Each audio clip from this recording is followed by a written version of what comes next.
자, 1부에서 했던 얘기를 짧게 해서 잠깐 정리해 보도록 하겠습니다.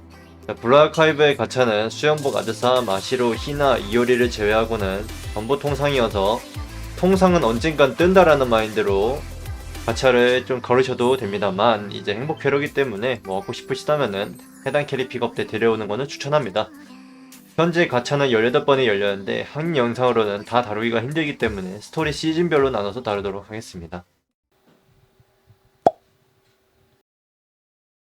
2막 게임개발부 오픈에서 처음 나온 통상신규 기계들은 여행의 꿈을 보는가에서 나온 밀레니엄 사이언스 스쿨 게임개발부 소속 텐도 아리스입니다.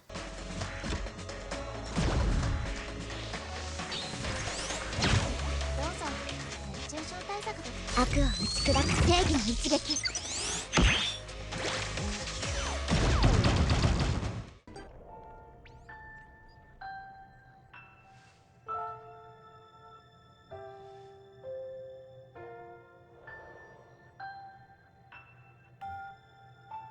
모두가 신비딜러에 목매달던 시절 한 줄기 빛과 같은 존재로 거대한 레이건을 든 채 우리에게 등장한 캐릭입니다.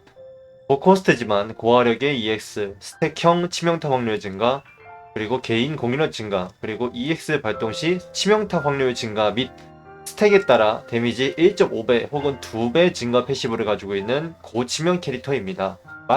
그런 패시브들 다 제쳐두고 평타가 관통이어서 스토리 미는데 좋다 정도로만 받아주시면 될 것 같습니다. 당장 필요한 것이 마땅치 않아 넘기셔도 무방하고 하루나가 있다면은 더 신경 안 써도 무방합니다. 그 다음 캐릭은 게임 개발부가 나오고 아리스 이후 또 선생님들의 마음에 불을 지른 공명하는 히아신스에서 삼성으로 나온 밀레니엄 사이언스 스쿨 게임 개발부 소속 사이바 미도리입니다.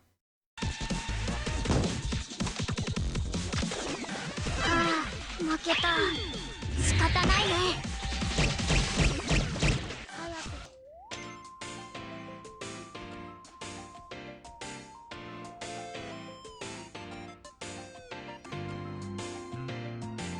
당시 이오리가 없는 선생님들에게 있어서는 미도리는 날개 없는 천사의 캐릭터였습니다. 당시에 파장도 엄청나고 지금도 많이 애용되고 있는 캐릭터입니다.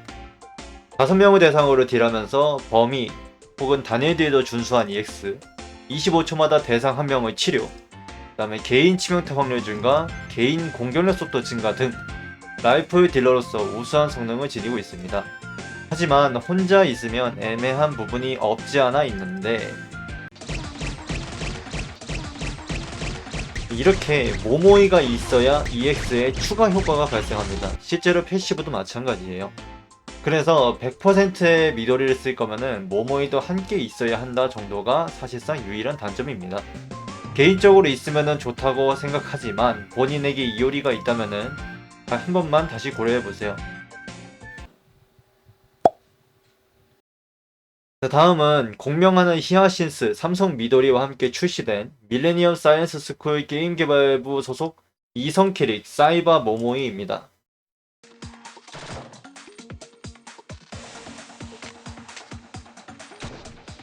私の勝ち。負けたじゃん。もう。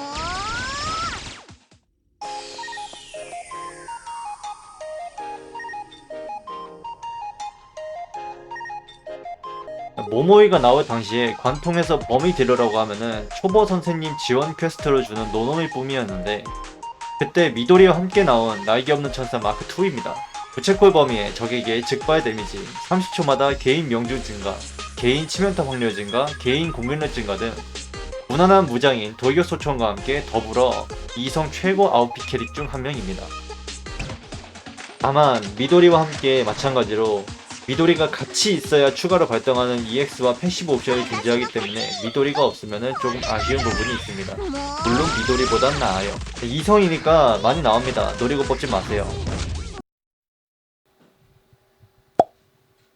관통 스페셜의 빛과 소금, 까만 피부 더하기 메이드 더하기 저격수라는 희대의 컨셉으로 모두의 마음을 사로잡은 캐릭. 봉사는 화력 지원 후에 라는 이름으로 나온 밀레니엄 사이언스 스쿨 CNC 출신 카쿠다테 카린입니다. ターゲットの確認。 자,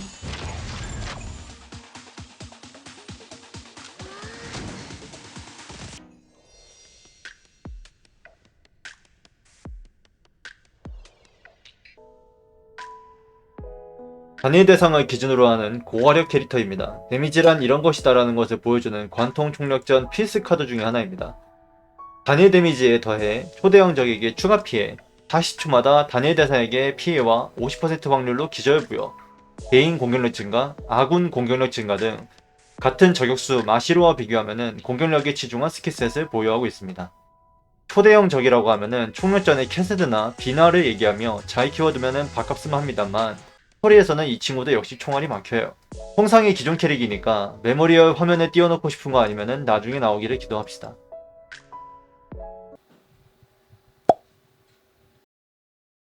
다음은 게임 개발부 이후 반역의 이반쿠팔라 이벤트에서 나온 주인공 맑은 땅의 실각, 일부에서는 대소동의 주인공 레드윈터 연방학원의 사무장, 취미가 숙청인 랭카와 체리노입니다. 無駄だ。行け我が親衛隊。粛清対象はあそこだ。無駄だ。ひげのついた雪だるまを作ろう。世界で一番大きい雪だるまにしようじゃないか。カムラット。いた。やったな。よーし。その挑戦受けて立つぞカムラット。 어메이징한 컨셉, 보컬의 SD, 이반쿠팔라의 스토리 및 게임 인식 개선 등 여러가지 혜택을 등에 입으며 나온 신규 캐릭터입니다. 원형 범위 내의 적에게 전체 피해, 공격력이 높은 적에게 1.4 디버프 부여, 개인 공격력 증가, 같은 부원이 한 명 있을 때마다 코스트 회복 추가 등 1차원적으로 아군이 강해진다기보다는 특정 상황에서 키카드로 사용하는 캐릭으로 나왔습니다. 예시로 패시브인 1.4는 공격력이 가장 높은 대상을 타겟으로 하는데, 이 체리노가 대상으로 지정을 하면 사격거리에 적이 있어도 대상을 향해 발상합니다. 치명타 확률도 올라요. 전체적으로 권총 캐릭이라 없다고 불편한 건 없습니다. 하지만 있으면 좋아요. 잘 고민하고 뽑으세요.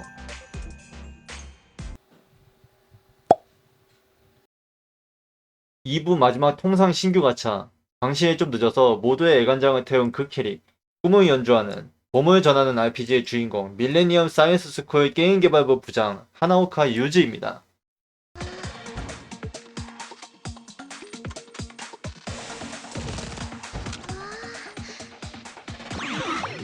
面白いと思います。なります。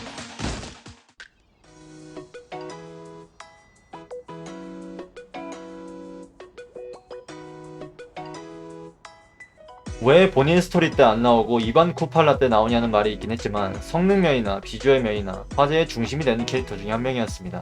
지정한 대상을 중심으로 원형 범위 피해, 25초마다 공격력이 가장 높은 대상에게 원형 범위 공격, 개인 치명타 피해량 증가, EX와 노멀 스킬 발동 시 개인 치명타 피해량 증가 등 치명타 피해에 관련된 버프를 두르고 있는 캐릭입니다. 그래서 치명타 확률을 보정하면서 사용하는 캐릭터 중에 한 명이에요. 재밌는 점은 노멀 스킬의 사거리가 무한인 건지 실제 고증인 건지 모르겠지만, 이게 맵 끝에서 맵 끝에 적을 조준에 맞추는 기행을 보여주기도 해요.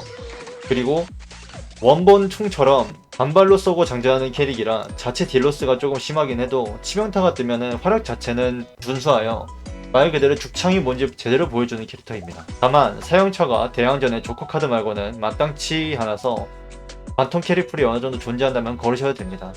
물론 머리 쓰다듬을 때는 귀여워요.